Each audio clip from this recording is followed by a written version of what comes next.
My name is Erica Burgess, and I will be facilitating this evening's workshop. I'm a section leader in FWC's Division of Marine Fisheries Management.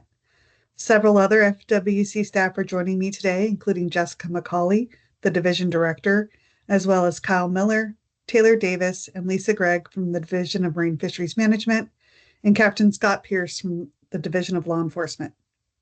Your participation is important, and we're looking forward to a productive meeting and hearing your input.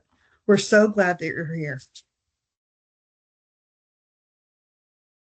The purpose of tonight's workshop is to gather feedback on Phase 3 of potential changes to Florida's Marine Special Activity License, or SAL, program. FWC staff are currently in the process of developing recommendations for proposed rules, which we will present to the FWC commissioners at their February 2026 meeting. Your input is an important part of the rulemaking process. Public feedback gathered during this workshop will help inform the rules that we recommend to the Commission and the Commissioner's decisions. Today, we'll focus on topics related to the collection of prohibited species under education, exhibition, governmental purpose, and aquaculture broodstock collection special activity licenses. Here's the format for tonight's workshop. We'll start with a presentation providing an overview of the Marine SAL program, the need for rule changes, current regulations, and the current review process related to the issuance of SALs for marine prohibited species. The presentation will also cover potential rule changes related to SALs and marine prohibited species that are currently under consideration. After the presentation, we'll have time for questions. We'll accept questions to clarify anything in the presentation about the SAL program and potential rule changes. We may limit the amount of time allotted for questions to provide more time for public comment, which we'll take after the questions. We appreciate any feedback specific to the potential rule changes for SALs, but we'll accept comments on anything related to the Marine SAL program. When providing your comment, please direct comments to staff only. Personal attacks of both staff and public workshop participants will not be tolerated. If you want to ask a question or make a comment, I strongly suggest that you're using a PC or your smartphone. We know that Mac computers have issues with the microphone not unmuting in Microsoft Teams. Also, each workshop participant should be logged on in a separate device so that we can recognize individual participants. Once everyone has had the opportunity to comment, I'll review FWC's next steps regarding this round of potential changes to the SAL program. Our workshop will end at 8 p.m. Eastern Time at the latest. Speaking today is not your only opportunity to comment on this topic. If you prefer not to speak on the webinar, you can submit your comments online through our website at myfwc.com/saltwater comments or email marine@myfwc.com. Both of those addresses are shown on this slide.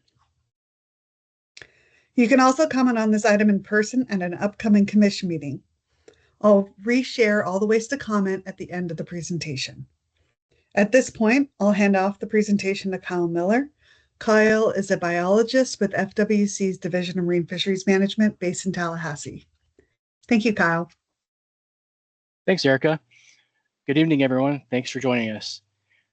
I'd like to begin with some background information about Florida's Marine SAL program.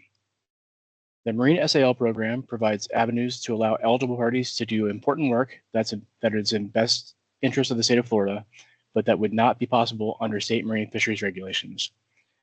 Some activities that may require an SAL include scientific research, oyster restoration, activities in support of education, and the collection of some marine organisms for exhibition. Other activities are only possible through the SAL program, including the operation of coral nurseries for coral recovery and restoration, and the harvest of broodstock for aquaculture. To ensure that Florida's living marine resources are not negatively impacted by activities authorized by a Marine SAL, the FWC restricts an applicant's eligibility, thoroughly reviews each application, and establishes license conditions. This ensures that activities are conducted appropriately to minimize risk and evaluate potential impacts. Because SALs provide exceptions to state marine fisheries regulations, And because marine SALs may allow the collection of prohibited or listed species or the use of harvesting gear that's not otherwise allowed, it's essential that FWC has some oversight and regulation over these activities. FWC issues 10 different types of marine SALs that accommodate a wide range of activities, including scientific research, education, exhibition, the release of marine organisms, the collection of broodstock for aquaculture, testing of innovative fishing gear, the use of non-conforming gear, and certain commercial fishing activities. The complete list of SAL types is found on this slide. On average, SAL program staff review applications and issue approximately 400 SALs each year.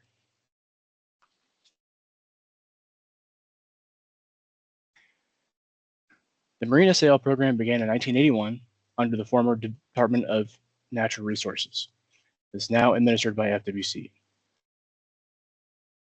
SAL program rules were last updated in 2009, and based on changes in practices and advancements over the last 15 years, there was a need to update program rules to accommodate evolving needs, update and streamline rule language, update application forms, and to revisit marine prohibited species applicability and requirements.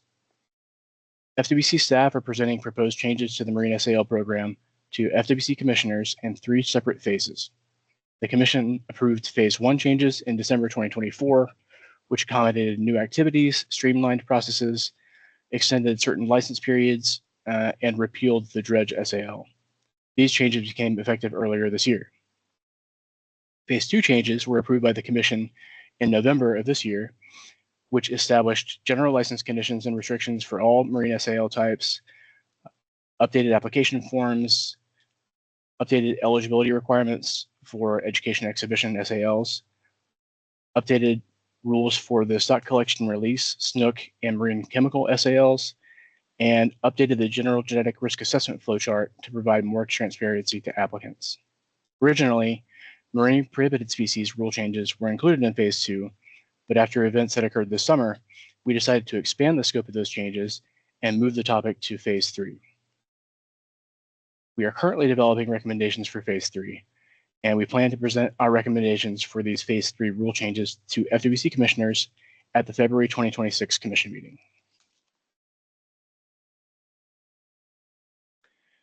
We've developed a suite of potential changes to be included in the 3rd phase of this project, including topics such as the issuance of marine SALs for the collection of marine prohibited species, updates to the Florida Marine Science Educators Association, or FEMSE, certification process, the tagging of marine organisms, reorganizing non-conforming gear SAL rule language into separate rules for each license type, and updates to the education exhibition, aquaculture, broodstock collection, gear innovation, governmental purpose, and nonprofit corporation SALs. Nothing is final at this point, and we're looking forward to your input to help us craft recommendations for our commissioners. During tonight's workshop, we'll focus on potential changes related to marine prohibited species and the issuance of education exhibition, aquaculture broodstock collection, and governmental purpose SALs for the collection of marine prohibited species. An additional workshop will be held in January 2026 to gather feedback on other potential Phase 3 rule changes, including updates to the FEMSE certification and process, tagging of marine organisms, and updates to non-conforming gear SALs.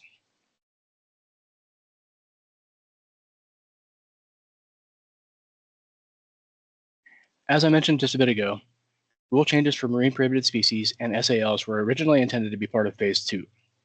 However, an event last summer highlighted to us that there was public interest in possibly making broader changes to those rules. I'm going to take a few minutes to talk about that event and the FWC response. Back in July, an eco-tour operator posted a video of people contracted by SeaWorld Abu Dhabi to collect a giant manta ray from state waters near Panama City. This activity was authorized by the Marine Education Exhibition SAL, issued to SeaWorld Abu Dhabi by FWC. The video of this collection was widely shared on social media and was covered by local and national media outlets. As a result, FWC received several public records requests and public comments related to this incident, including a letter from federal and state elected officials. Public comments have stated opposition to the collection of giant manta rays and other Endangered Species Act listed species for exhibition, or opposition to the exhibition of marine organisms in general. On the opposite end of the spectrum, We've also received many comments in support of the Marine SAL program and continuing to issue SALs to collect marine prohibited species for exhibition. Giant manta rays are federally listed as threatened under the Endangered Species Act, or the ESA, and are considered a prohibited species in FWC's marine fisheries rules. Since federal law currently does not prohibit the take of giant manta rays, an FWC Marine SAL can be issued and would be required to harvest or possess giant manta rays in or on Florida waters. In response to the public conversation about this collection event, FWC is committed to reviewing the policies and rules related to the issuance of these marine SALs that authorize the collection of marine prohibited species. Additionally, in August, FWC paused existing authorizations and the issuance of any new SALs for the collection of ESA-threatened shark and ray species for exhibition while potential changes are being considered.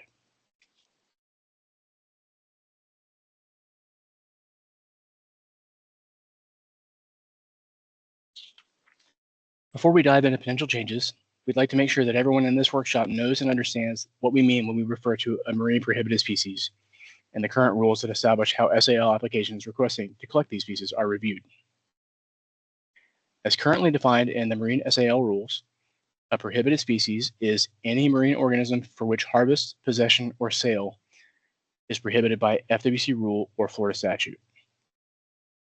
For example, this includes species like Goliath grouper, bonefish, corals, and giant manta rays, as well as 32 additional species of sharks and rays.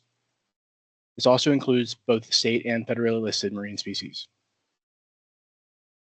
Prohibited species may not be collected or possessed unless authorized under a Marine SAL, with the exception of Goliath grouper, which also has a species-specific permit. Currently, the only types of SALs that may authorize the collection or possession of marine prohibited species are a scientific research SAL, education exhibition SAL, or stock collection and release SAL. Education and exhibition SAL applications requesting to collect marine prohibited species for exhibition are only accepted during 2 application windows each year. This allows staff to consider and prioritize applications together. If approved, all SALs issued for the collection of prohibited species are valid for no more than 12 months. Education exhibition SALs issued for the collection of marine prohibited species for exhibition represent only a small portion of all SALs issued each year, but about approximately 15 of the 400 licenses that are issued annually.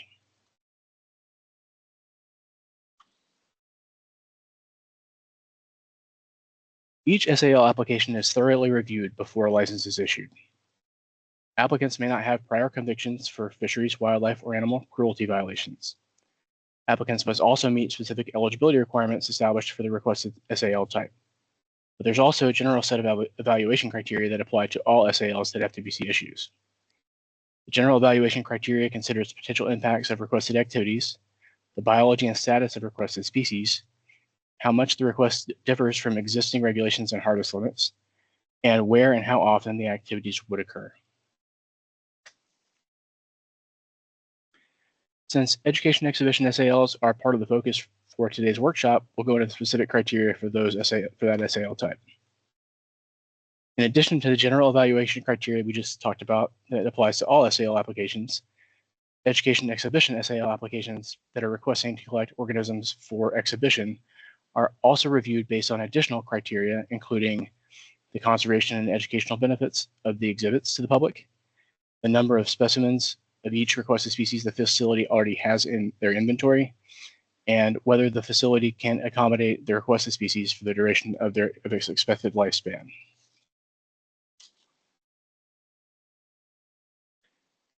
Additionally, education exhibition SAL applications that are requesting to collect marine prohibited species are evaluated based on the general evaluation criteria that apply to all applications and the additional evaluation criteria specific for exhibition.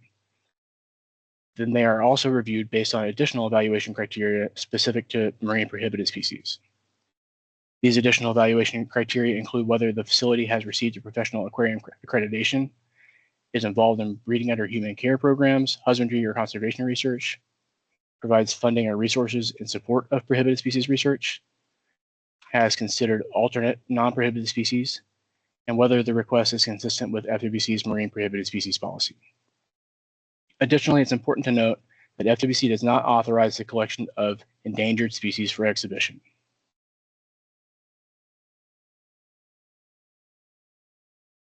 The Marine SAL rules currently incorporate a marine prohibited species policy that was created to provide supplemental guidance to staff when reviewing applications that include requests to collect certain marine prohibited species for exhibition. This policy provides guidance for 23 marine prohibited species or species groups, which provides transparency to applicants and supports consistent policy decisions when reviewing and processing applications. A copy of the Marine Prohibited Species Policy is available on our website at the URL shown on the slide or by scanning the QR code. The policy identifies 16 species or species groups for which FWC will not authorize collections for exhibition. Examples of these species include hard or stony corals, sturgeons, whale sharks, sand tiger sharks, sawfishes, Nassau grouper, just to name a few. Policy also identifies species for which FWC will consider collections in limited numbers if exhibits meet certain requirements.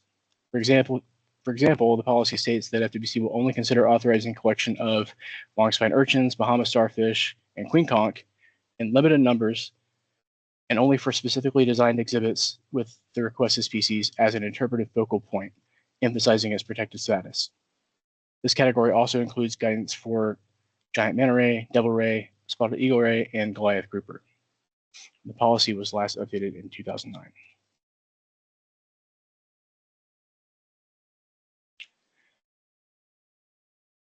As currently defined in our SAL program rules, the term prohibited species includes any marine organism that's prohibited from harvest, possession, and sale pursuant to Commission rules or Chapter 379 Florida statutes. This does not account for species where a limited harvest is allowed, such as tarpon or Goliath grouper, or species where they are prohibited from harvest on a regional basis, like red drum and the Indian River Lagoon. We propose clarifying the definition of this term to specifically identify the species and species groups that are considered prohibited for the purpose of issuing marine SALs.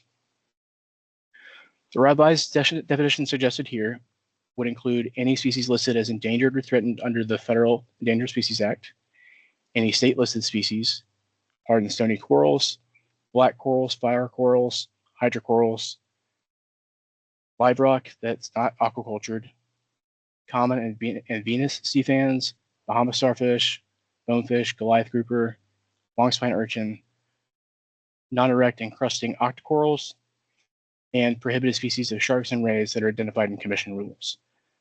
Also the longbill spearfish and Mediterranean spearfish.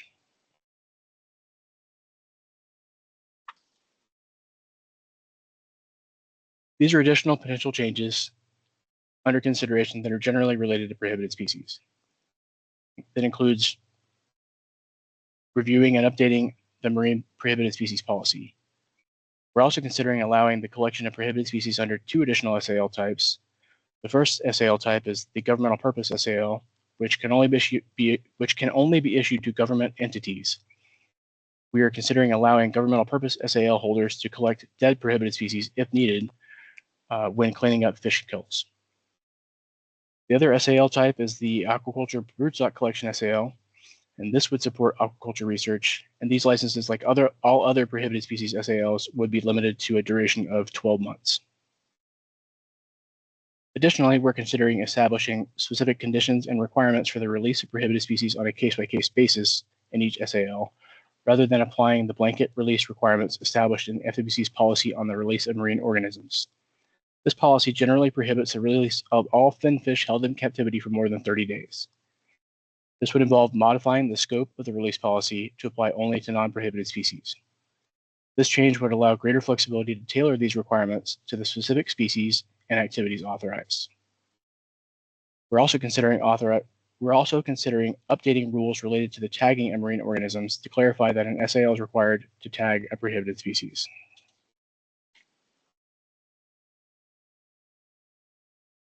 We're also considering options to modify the eligibility requirements for the education exhibition SALs that request the collection of federally or state-listed threatened species based on where the facility is located.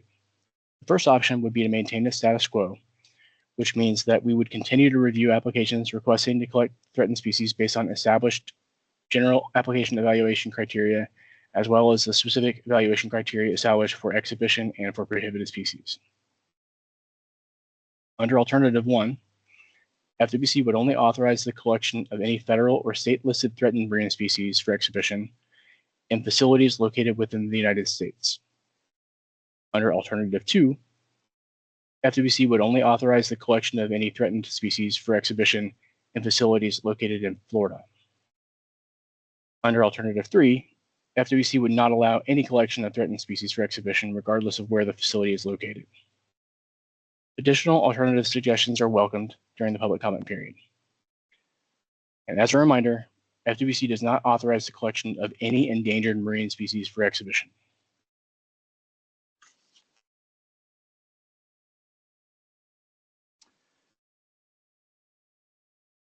Additionally, we're looking into options to strengthen the evaluation criteria used to review requests to collect federally or state threatened species for exhibition. Currently, we take into account whether the facility is professionally accredited, is involved in breeding under human care programs, husbandry or conservation research, provides funding and resources in support of prohibited species research, has adequate capacity to accommodate the requested species, is publicly accessible, the educational value of exhibits, the biological status, genetics, and ecology of the requested species, the availability of alternative species that are not federally or state threatened, and whether the requested collection is consistent with FWC's marine prohibited species policy. Ideas for additional evaluation criteria may include requiring consultation with NOAA fisheries when considering requests for ESA threatened species, or developing annual limits for ESA threatened species. Again, additional suggestions are welcome during the public comment period.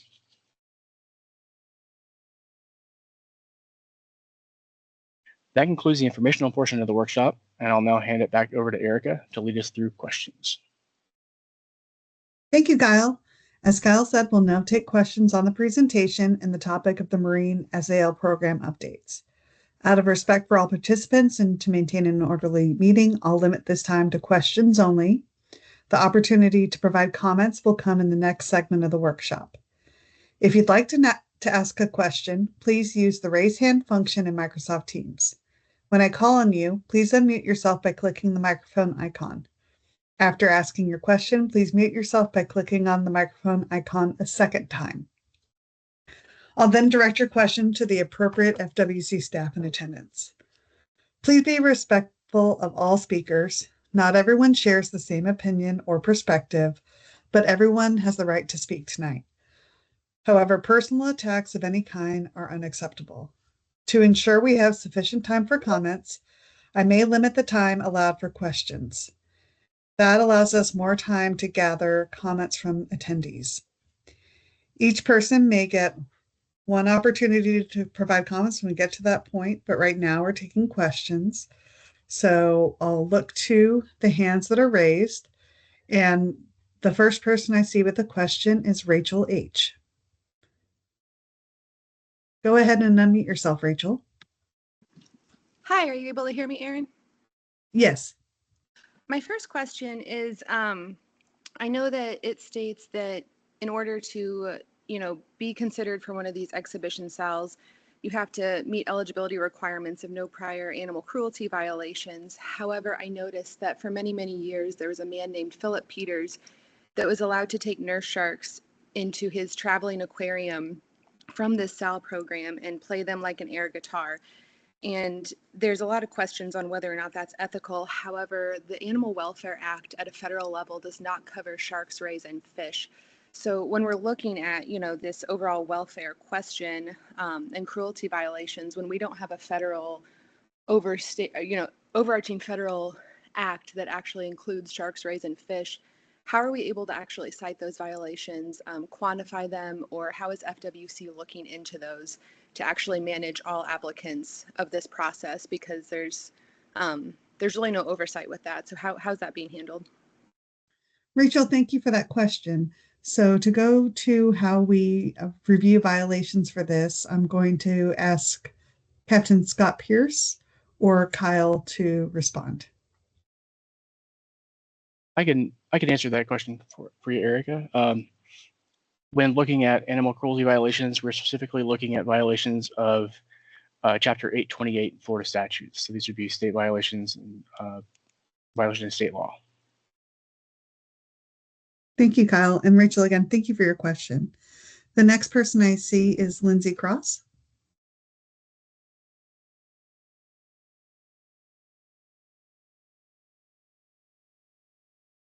Lindsay, go ahead and unmute yourself. Okay, can you hear me? Yes, ma'am. All right, thank you. This is Representative Lindsay Cross. I appreciate you putting together this webinar. My question is, will FWC staff be making recommendations to the commission regarding changes or simply providing these as options? And what data or information will staff be using to make these recommendations to the commission in February? Thank you, Representative Cross. I appreciate the questions. Kyle, would you like to respond? Yeah, sure. To your first question, Representative, yes, generally when we go to a commission meeting, we provide recommended proposed rules. The first commission meeting in February will be our first stop for a proposed rule hearing, and so we will present a suite of recommended proposed rules, and they'll, with supporting information, we'll also summarize public comment that we hear tonight and through other channels, so that they can make an informed decision based on the information that we provide them and the presentation. But yes, we do typically provide recommendations for proposed rules. And your second question was to what data we use. I didn't catch your entire question. If you can.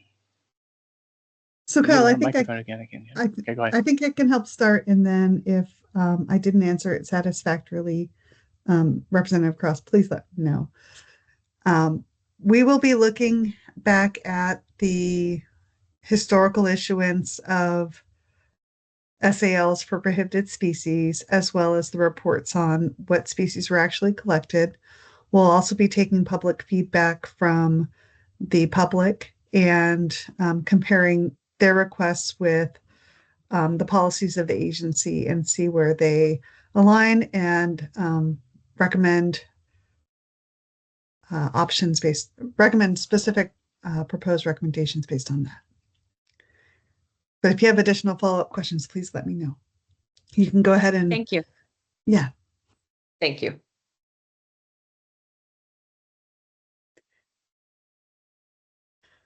The next person I have up is Elise Bennett.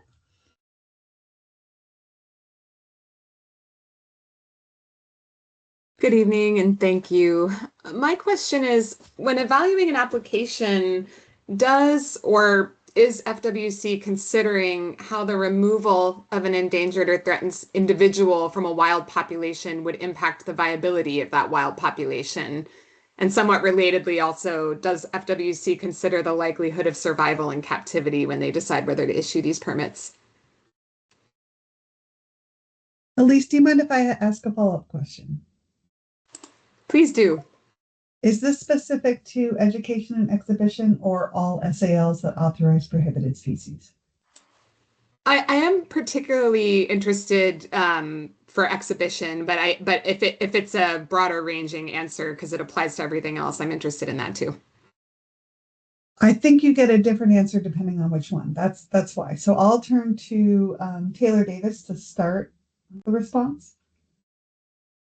Yeah, absolutely. Thank you so much for your question. So it is kind of dependent on whether we're doing this for exhibition or scientific research.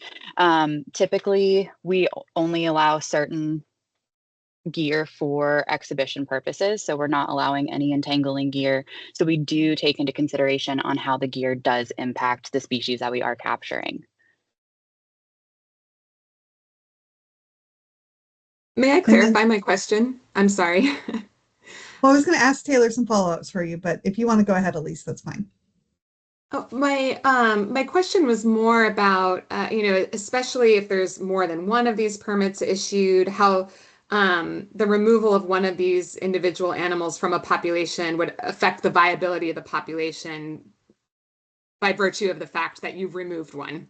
But it was helpful information to hear about the gear as well. Thank you.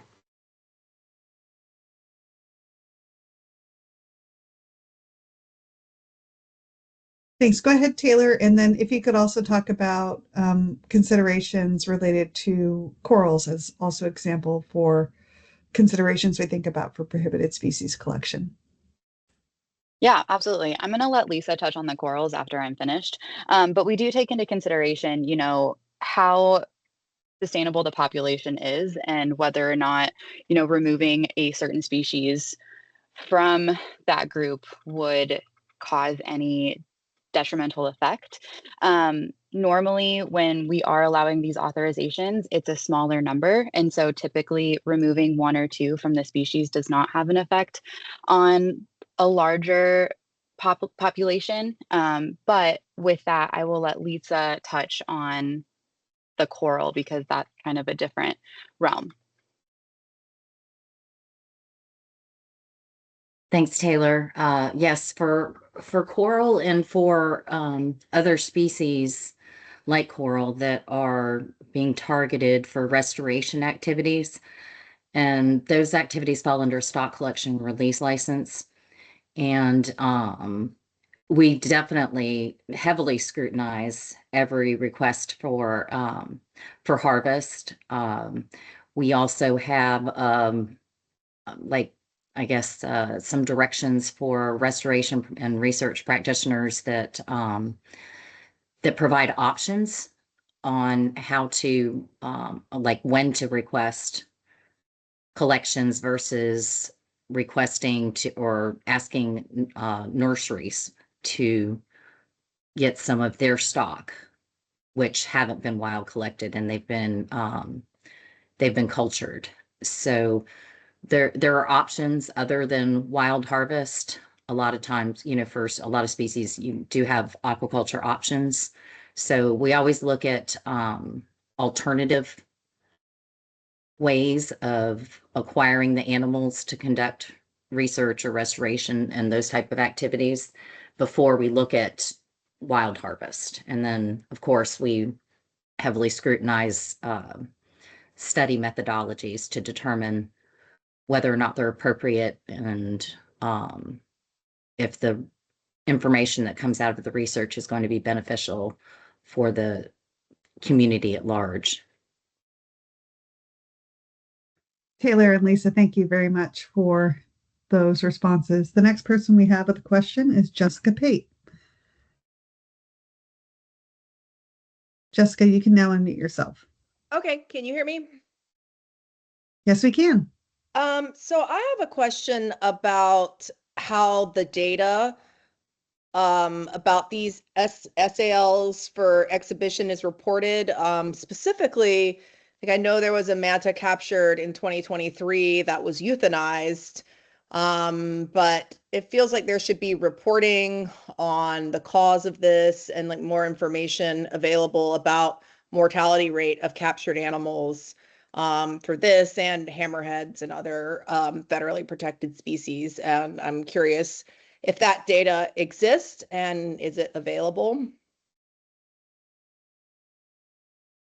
Thank you for that question, Jessica. Taylor or Lisa, who would like to respond? I can respond to this. Thank you, Jessica, for your question. So as you're familiar with the SAL program, we do have a pretty intensive reporting requirement, especially when we do allow for permanent harvest. We make sure that at the end of every SAL issuance that we are receiving reporting on which animals were captured and the status of them. So whether they were returned to the wild, euthanized, or they're current status. We do have that on record. We have the reporting from each facility that we work with, but we don't have an entire database of the data readily available in one form. It's more so the reporting is with each of the files of the SALs that we have, but we do have the reporting data from the facilities that are harvesting these species. Yeah, I just think it's a good thing to know, like if, say, 8 to 10 mantas have been captured and 2 have died, then that's a fairly high mortality rate and something to also be considered. Thanks for your question, Jessica. Next up is Spencer Roberts. Spencer, you can unmute Hi, yourself. can you hear me? Yes. Thanks. I'm an ichthyologist studying at the University of Miami. I believe in one of the earlier slides, I saw that one of the criteria FWC uses considering exemptions for prohibited species when issuing SALs for exhibition was whether an aquarium was operating a captive breeding program. Many of the room might know that marine fishes are notoriously difficult to breed in captivity, particularly broadcast spawners such as groupers, and also megafauna such as mantas and large coastal sharks.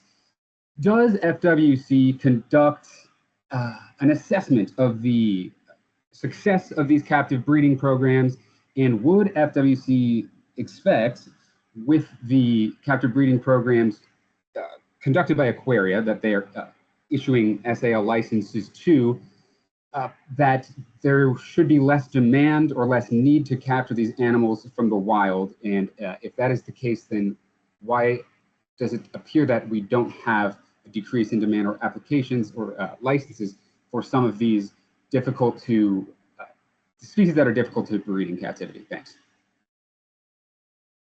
Thank you, Spencer, for your question. Taylor or Lisa, who would like to respond to how that particular criteria is evaluated for an application? Yeah, I can go ahead and answer this question as well. Thank you, Spencer, for your question. So it's kind of a long-winded answer with this because there's a lot of different things that go into, this particular question and how we evaluate this certain option under applications. And so when you look at an aquarium or a zoo, a lot of these places do their best to facilitate a breeding program. Unfortunately, like you said, it's harder to do with fish, but that's not to say that it's still not being attempted. And so while we do issue these SALs yearly and the renewals typically come with the same numbers, that's not to say that these animals are actually being harvested from the wild. We can look at a lot of our reporting and we see that some of these species that facilities are asking for actually aren't harvesting any species from the wild because we have such an intricate inter-aquaria trade going between facilities, or we do have some fish that are more successful at breeding than others. And so when we look at certain species, we can see that it's not always needed to harvest from the wild, but more so when we allow these authorizations or these licenses to be authorized. It's more so with the understanding that if something were to happen and, a under human care birth couldn't be possible or trade wouldn't be possible, then they would be able to capture and harvest from the wild. But going back to your initial question as to, if we are actually looking at breeding programs, I know that a lot of the facilities that we work with are actively attempting to do more research with certain fish species to see how successful breeding can be. And it's a continuous research, ongoing effort across several zoos and aquariums to see how successful they can be with certain species. Thank you, Taylor. Next up is Sergey.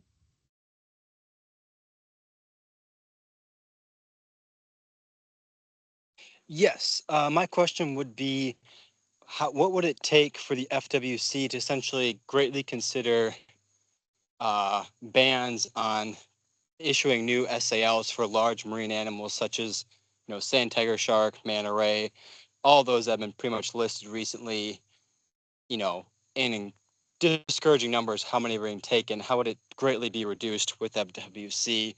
Would it be from the commissioners? Would it be from the public? Would it be public outcry? How would FWC immediately respond to that.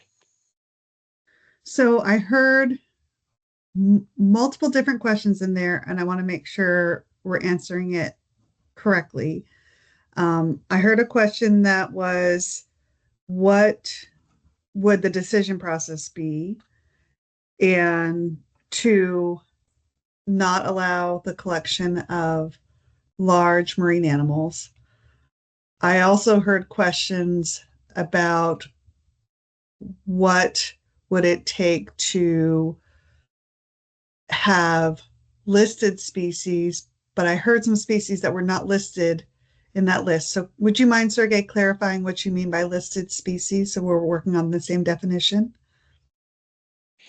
Yes, so there's been essentially, especially focusing on the endangered and threatened species that have been taken, like the sand tiger shark, manta ray, lesser devil ray, hammerhead, scalped, and great. Pretty much the ones that are now have been reclassified, especially with the manta and the lesser devil from CITES, from Appendix 2 to Appendix 1. What would it take essentially those species to like not just move away from being taken for commercial reasons, but for commercial reasons under an educational purpose through the current SALs? Okay. I heard some more things come in there, but I am going to frame the question again. So, Taylor, could you please respond to how FWC would make a decision process about making recommendations? Actually, I'm going to say, Kyle, could you answer that question?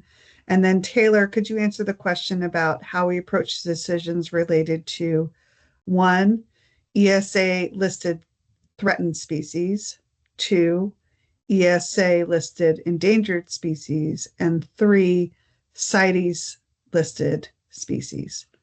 Three different classifications there. So Kyle, first up, how do we approach rulemaking?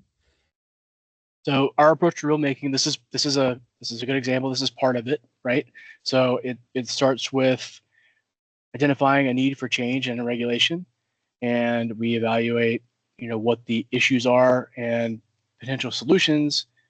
We meet with stakeholders. We hold public workshops like these to get public feedback on any ideas that we might have or any ideas that the public might want to put forward. And then we take that information back and evaluate it and come up with a recommendation for a proposed change, proposed rule that we would take to the commissioners. We craft a presentation very similar to what you see here tonight, with background information, things that are pertinent to the decision making that the commissioners would consider, and we present our proposed recommendations, and the commissioners vote on either staff recommendation, or they make motions to change staff recommendation and take things in a different direction. Once we go through a proposed rule hearing, if it's approved, then we go back out for public comment. Typically, we'll hold more public workshops if needed, and that whole process informs the recommended final rules that we take back to a second commission meeting, and our FWC commissioners then we go through the same process with a presentation and public comment at the commission meeting, and FWC commissioners then make a decision and a vote before any changes are effective. So it does take a little bit of time, but there's a lot of work in the background that goes on to evaluate the need for changes, evaluate potential options, and incorporate public comment into our decision making before we present something to the commissioners. Thanks, Kyle. And Taylor, could you touch on how the SAL program makes decisions related to issuing an SAL for an ESA threatened species, an ESA endangered species, and something that's listed under a CITES appendix? Yeah, absolutely. Thanks, Kyle. Thanks, Erica. So first of all, as Kyle had mentioned during the PowerPoint, there are no ESA endangered species that are issued for SAL exhibition. We do have a few that are listed as threatened, so that does include the manta ray and the scalloped hammerhead. And with that, so when we do issue SALs that are authorizing the take of threatened ESA listed animals, such as the one for SeaWorld Abu Dhabi. CITES was involved with that because manta rays are listed under CITES Appendix 2. And so CITES go through a strict review process and make sure that the harvest of the animal was legal. And then they're the ones that are able to approve the transfer overseas. And so we're authorizing the harvest from Florida state waters, but CITES is also involved as well when there is CITES listed species. Out of all of the SALs that we issue over the year, Kyle had mentioned through the PowerPoint that was about 300 to 400. Out of all of those SALs that we authorize, only about 15 are authorized for exhibition for prohibited species. We have a very strict guideline as to how and when we authorize these exhibition SALs. And so during the months of April and October, facilities can apply to harvest prohibited species under an exhibition SAL. During that time, we take into consideration a lot of different things that had been mentioned in the PowerPoint, such as facility requirements, education requirements, and also whether or not it's a Florida-based facility. And after that, we kind of go into making sure that we're not authorizing a large amount of these prohibited species. So there's sort of a quota in play, but it depends for each species based on how many have been authorized in years past since the SAL program has begun. So that's how we take care of those different species and these SALs. But like I said, out of all of the SALs that we do issue, it's a very small number of exhibition SALs that we're issuing for prohibited species. Thanks, Taylor. The next person with a question is Meredith.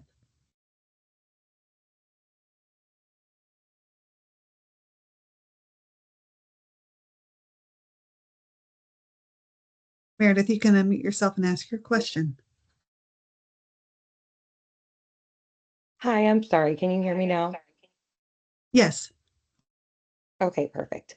I was just wondering if would the alternative considerations of the exhibition eligibility also include future sale of the animals like internationally? So great question. Taylor, could you address whether animals collected under an SAL can be sold? Yes, thanks, Erica. So animals that are authorized under an SAL cannot be sold. It is mentioned, it is stated in our SAL that any animals that are harvested under an SAL cannot be sold for resale. Thanks, Taylor. And Meredith, thank you for the question. I'm going to take two more questions so that we have over an hour allotted for public comment and then also wrapping up to next steps. So I'm going to go to two people who have not had the opportunity to ask a question. First up is Alicia Progoski. Excuse me if I miss your name. And then we'll go to Bryant Turfs. And after that, we'll move into our comment session. So Alicia, if you can unmute yourself and ask your question. Yes, thank you so much. My question is about the cost and the fees associated with the education and exhibition SALs. Could you talk to us a little bit about what the fee structure looks like? Yes, we can. So Taylor, if you wouldn't mind responding. Yes, thanks, Erica. Thanks for your question, Alicia. So right now, there are no fees associated with an SAL. In the past, we have charged a fee of $25, but as of right now, we are not charging that to apply for an SAL. There's been some confusion when it comes to third-party contractors, and I just wanted to state that if a facility is working with a third-party contractor, they're not selling these species to the facility. They are paying for the services to provide the species to the aquariums and the facilities. So again, if a facility is using a third-party contractor, they're paying for the services and not the individual organism itself. Thanks, Taylor. And Alicia, thank you for your question. We'll go to Bryant Turfs next. Hey, good evening. Excuse me. Wanted to say thank you for hosting this workshop. It's been informative already.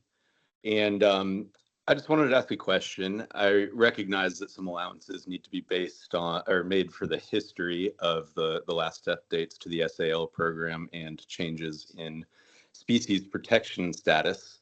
But I was curious if it should be considered an oversight that a species that has not had a formal population assessment nor are population trends known, like the giant manta ray, at least within Florida waters, should it be considered an oversight that a species can be collected, under something like a quota and the SAL here, given that lack of scientific knowledge? I think that question is actually asking for speculation on staff, and we can't provide you factual information. So we're going to decline to answer that question. All right, we're going to move to the public comment portion of our workshop.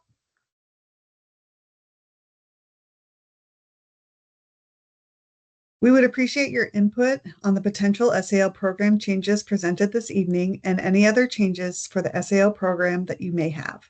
As we did with questions, please use the raise hand function in Microsoft Teams to indicate that you'd like to speak.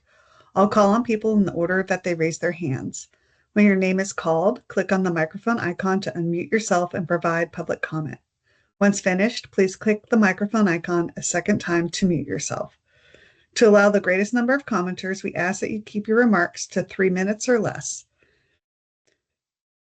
If needed, we may limit time further, but right now, based on the number of attendees, I hope we can stick with 3 minutes. If you need less than 3 minutes, that's great. That gives more opportunity for us to get through a greater number of people. If you're with a group of people listening to this webinar, I ask that each person who'd like to provide comment to join the meeting from a separate device. We'll only recognize each device once. When it's your turn to provide comment, please state your name and affiliation for the record. You'll see a timing light on the screen. It will start as green and then switch to yellow when you have 1 minute remaining. It will turn to red when your 3 minutes is up. If you have a microphone issue or your computer does not have a microphone, please email your comment to marine@myfwc.com. Also, again, if you are on an Apple computer, we recommend you switch to a smartphone to join the meeting. This has resolved problems in past workshops.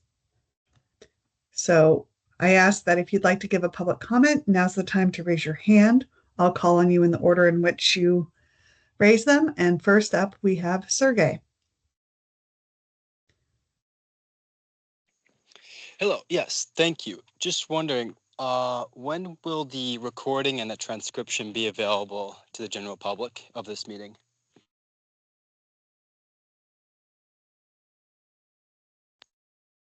Sergey, do you have a public comment? Yes, can you hear me? I was just wondering when the meeting transcription and recording will be made live after this meeting. I'll cover that at the end of the workshop. If you have a public comment, now's the time. Okay, all right, I'm all good then. Thank you. Okay, thank you. Next up is Derek. Hey, can you hear me? Yes, we can. Okay, cool. I guess I would like to recommend, or at least put in my comment, that I don't think the state should be allowing any threatened or species of concern for take at all. And I guess I think the other guy, the guy from Miami, was talking about the captive breeding. I think that would be something to look into on what they're doing from a captive perspective, and if it's going into a breeding program or something, versus just kind of like a dead end, like something to fill up their fish tank. I think that should be taken under consideration. It doesn't seem like that is under consideration. And the other thing is the fee structure, I feel like, is severely, there doesn't seem to be any upside for the state. I mean, I understand that these people are paying people to go capture the animals and like they're making money off of it. But in terms of like, what does the state benefit? There doesn't seem to be much. And I guess I would say if we're allowing them, assuming we can't stop them from taking the animals, the threatened species and the endangered species, I mean, whatever, how you ever want to define that, then if assuming you guys do that, then you should look into the fee structure on it and make it to where there's a sizable amount of money put into conservation paid by these individuals. Like obviously you're looking at how much money these collectors are getting paid just to collect the animal, and how the state doesn't benefit any conservation value from these animals that we're giving these institutions or scientists or whatever. I feel like the state is getting the short end of the straw, and that should be taken more seriously. So that's all I got. Derek, thank you so much for your comments. The next up is Rachel H.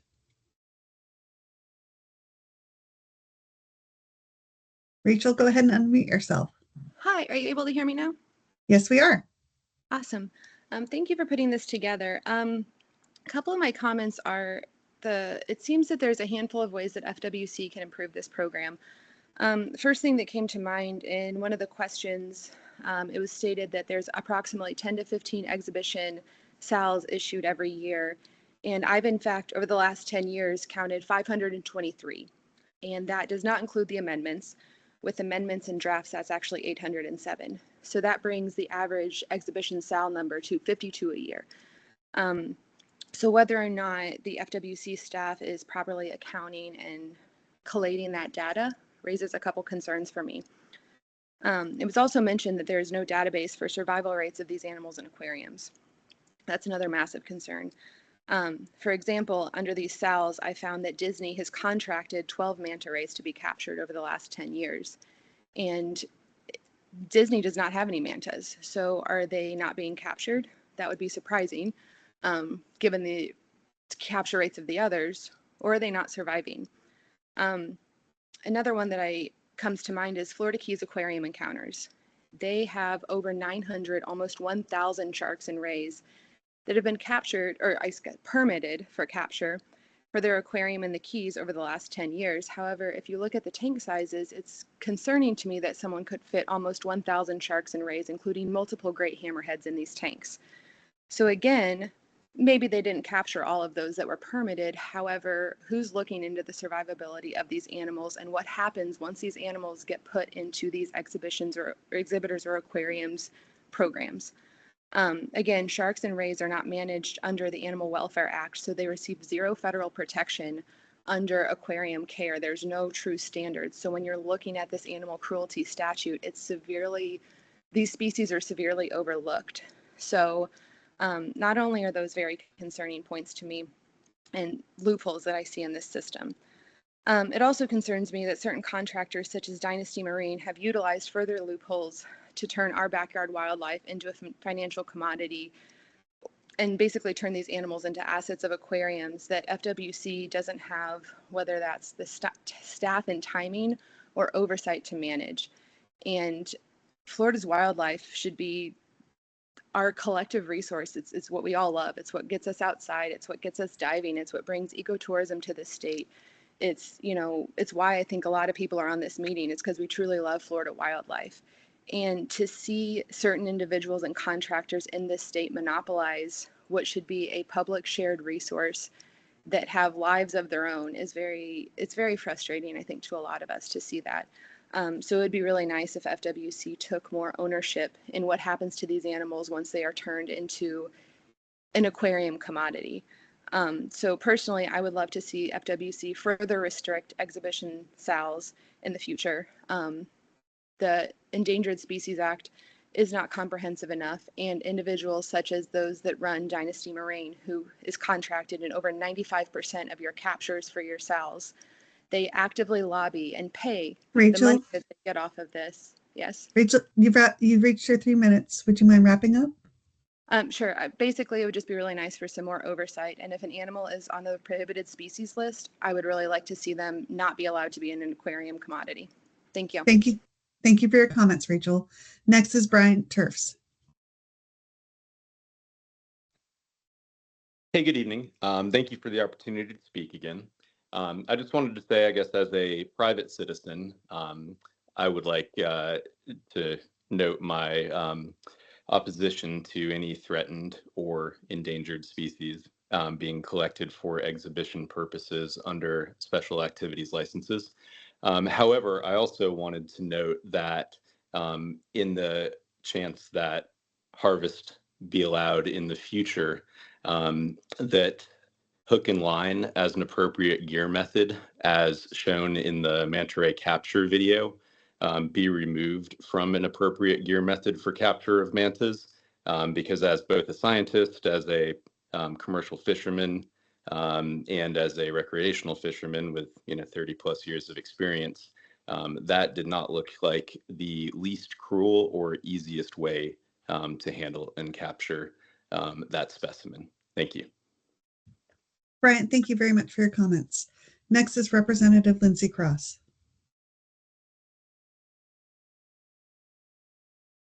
Thank you, and just appreciate the opportunity to have this discussion this evening, and looking to the commission meeting in February would recommend that staff do look at expanding the prohibited species list, and also making a recommendation to the commission related to potential rule change in looking at alternative 3, which is to not allow any collection of federal or state listed species for exhibition. Thank you. Thank you, Representative. We appreciate you taking time to join us tonight. Next is Arthur Parola. Hi, thank you for your time today. I was actually just in Tashkent, Uzbekistan, at the aquarium there, which houses a shark exported from the United States. I'm happy to report the shark is healthy and well taken care of. While I was there, I witnessed dozens of children absolutely in awe at the marine life, and especially the shark on display. Uzbekistan is located in Central Asia. The closest ocean is thousands of miles away.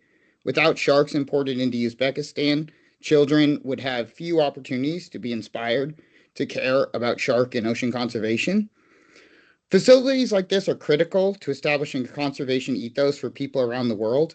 While solid fisheries data needs to guide limits on take, total prohibition on the take of these animals based simply on ideological opposition to zoos and aquariums will have an overall negative effect on long-term conservation outcomes. So I would request that FWC follow science and data to put reasonable limits, but allow continued take for exhibition in education. Thank you. Thank you for your comments, Arthur. Next is David Garcia.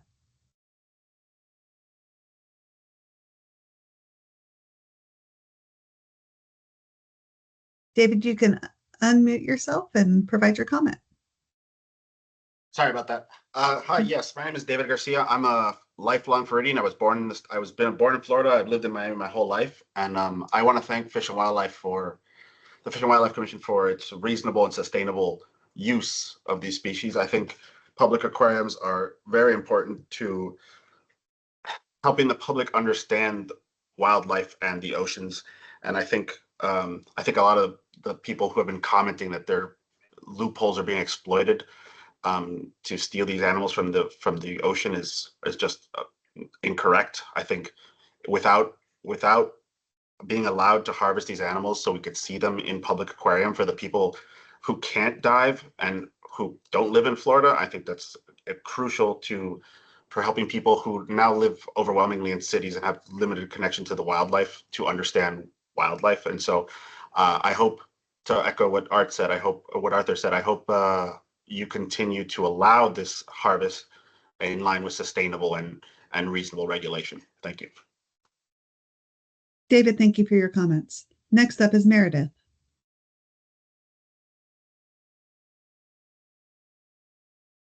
Hi, can you hear me? Yes, I'm sorry, 1 second.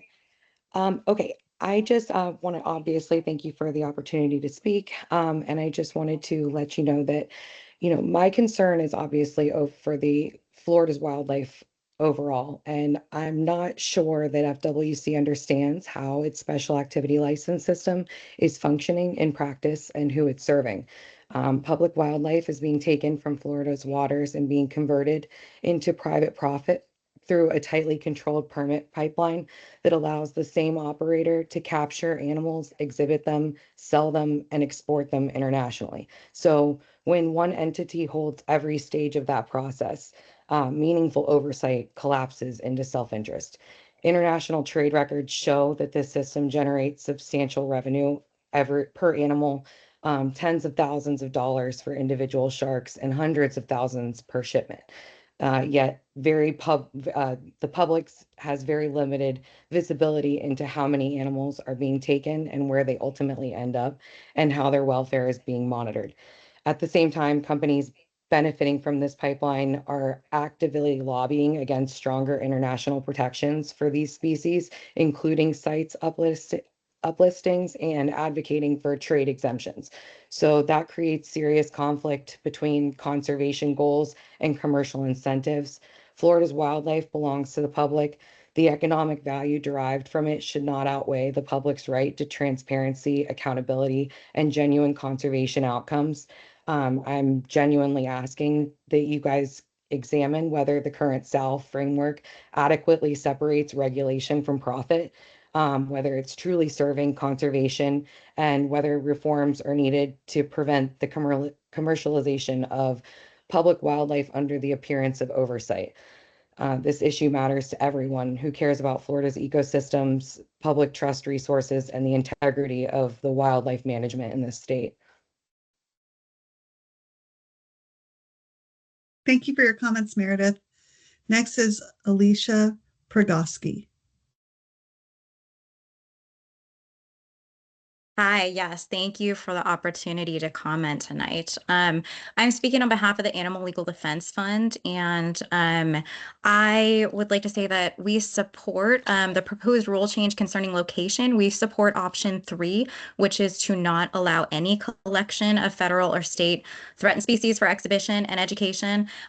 These species are threatened and endangered for a reason and should receive protection that aligns with those designations. I would also like to encourage FWC to look extremely closely at the following 3 issues. One would be aggregate data. I think it was mentioned that the capture of 1 to 2 individual animals from a threatened species might not necessarily be a risk to the species as a whole, but when you take several of these individuals captured over several years, that is going to risk species decline. Also, the reproductive rate of a species, taking manta rays, for instance. Manta rays reproduce extremely slowly. When they do, they have 1 offspring. So even capturing a few of these animals like this who have the slow reproductive rates, that could have a negative species impact, again, even if it is only that 1 to 2. And then lastly, their ability to thrive in captivity. And we're not just talking about bare minimum survival in captivity, but truly thrive. Some species like manta rays, they travel vast distances in the ocean. They dive hundreds of feet deep. Their environment really just cannot be replicated in captivity. There are many cases of them dying in captivity, like the manta ray who had to be euthanized after being captured in 2023. Unless captive environments can offer that same experience, this should not be allowed. So thank you again for the opportunity, and I can stop there. Thank you, Alicia. We appreciate your comments. Next is Spencer Roberts. Hi, can you hear me? Yes, we can. Thanks to the Commission for convening this hearing. Sharks and rays are among the most endangered animals on our planet. The global abundance of sharks and rays has collapsed by 2/3 since 1950 and 1/2 in the last 50 years, over which the proportion of threatened species has multiplied by over 10 times. While capture numbers are not publicly posted, FWC SAL documents released thus far through public records requests show that from 2015 to 2025, aquarium corporations have been issued permits to extract over 15,000 sharks and rays from Florida waters, over 2/3 of them from IUCN red-listed species. While not legally binding, the IUCN, International Union for Conservation of Nature, is the global scientific authority on species extinction risk. IUCN assessments involve panels of leading experts using an objective quantitative framework, whereas Endangered Species Act assessments are highly subjective by comparison. Captivity of marine fishes has not resulted in conservation gains through reintroduction programs, as a study published just weeks ago found that 89% of marine fish species in the aquarium trade are sourced exclusively from the wild. FWC SAL licenses to extract marine wildlife from Florida waters for no other reason than aquarium exhibition must not go on. As an ichthyologist and conservation biologist, I urge Florida Fish and Wildlife Conservation Commission to cease issuing special activity licenses for exhibition for all endangered, threatened, and prohibited species. Thank you. Thank you for your comment, Spencer. Next is Grace Van de Pass. Hello, thank you for allowing us to speak on this issue. As a Florida resident, I also have a background in zoology and have worked in aquaria myself. I would like to speak to the concern that this would take away from the public understanding of marine animals. Personally, I think that would be relevant if we were in the 1960s, but at this point, it is simply not a concern. We have far better educational information on the internet. We have fantastic TV shows, and children are not learning about these animals by watching them in captivity. They are looking for behaviors. They want to understand these animals, and you do not get a good understanding when you watch them going in circles repeatedly. I truly believe that we can also have a better economic impact by keeping these animals in the wild. As a diver here, I just see the enormous amount of people that come in to see groupers, to see manta rays, to see sharks, and were they to be taken from the wild, this economic benefit goes to, one, the person who captures them, and two, the aquarium or zoo that holds that animal. Whereas for us in Florida, we have that benefit of divers, snorkelers, people coming and staying in our hotels, visiting our beaches, eating food in our restaurants. It is far more beneficial to Florida and our economy to keep these animals here rather than serving private interests. So as a diver, as a person who has a background in this work, and as someone who does care about improving Florida and making it a greater ecotourism destination, I also urge you to remove special interest permits or special access permits to these people who are taking threatened and endangered species for their own. Thank you for your comments, Grace. Next is Elise Bennett.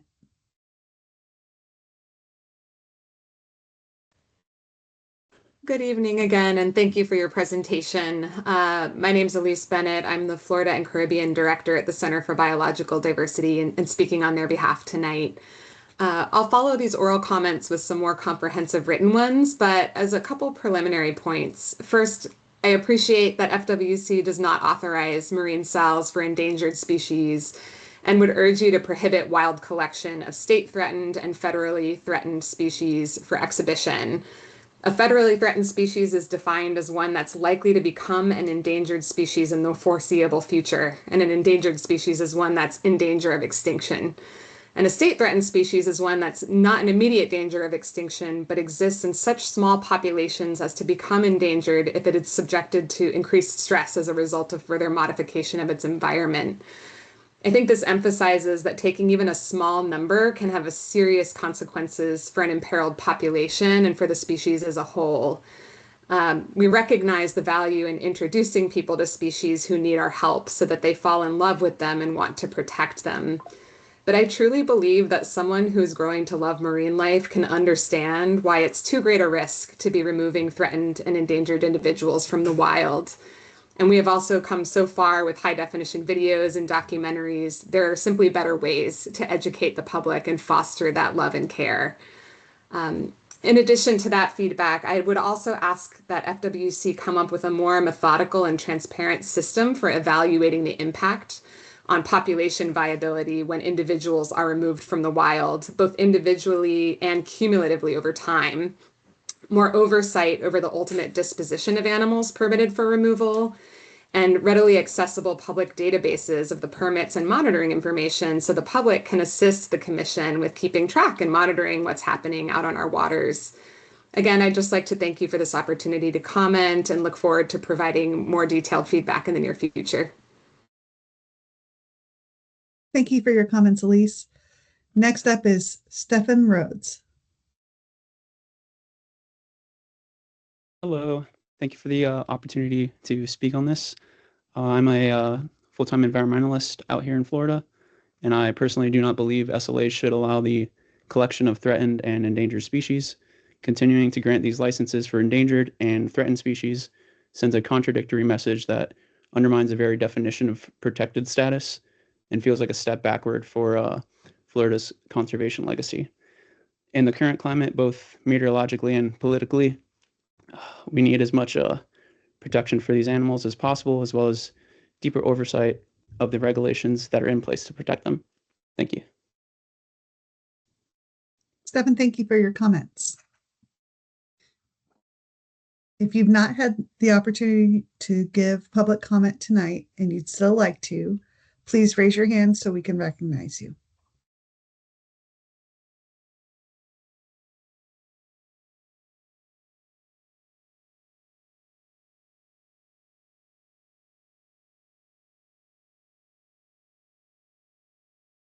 I see Lex has their hand raised. Go ahead, Lex. Thank you. I'm speaking as a private resident and as a lifelong Floridian. The ocean absolutely cannot be replicated in captivity. This program clearly offers no economic benefit to Florida and only benefits the capturers like Dynasty Marine. SAL licenses should not exist, period. It is cruel and unusual to remove someone from their home. At minimum, threatened and endangered species should not be captured, period. Fish have complex social interactions just like us, and it is disturbing that we talk about them as if they are creatures not deserving of respect. FWC needs to severely reevaluate this program and develop a better methodology of issuing SALs if necessary. Thank you for this opportunity to speak. Thank you, Lex. I'll wait a few more moments to see if anyone else would like to speak. As a reminder, raise your hand. I see Donald Amos.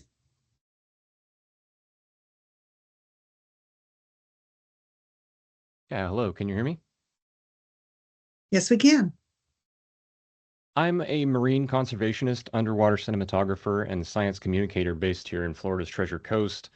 And as somebody who has seen firsthand the degradation of our marine ecosystems, I cannot imagine any scenario that would possibly justify the capture and exportation of any protected marine species. We simply can't risk the damage it could potentially do to our marine ecosystems. It's just beyond me. And furthermore, given the current administration's efforts to weaken the protections offered by the Endangered Species Act, I think it's critical that we start to take guidelines from groups like IUCN and CITES into consideration when we consider wildlife capture programs like these.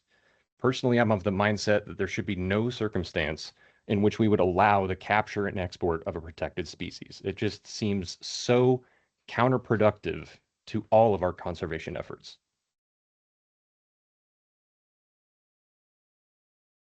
Donald, thank you for your comments. Again, I'll wait a few moments to see if anyone else would like to raise their hand to speak.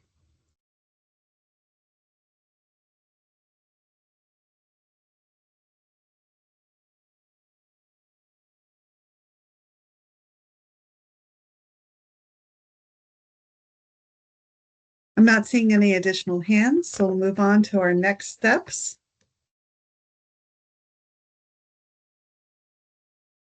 We've completed our formal comment session. I want to thank everyone who provided comment tonight and those of you who came to attend and listen.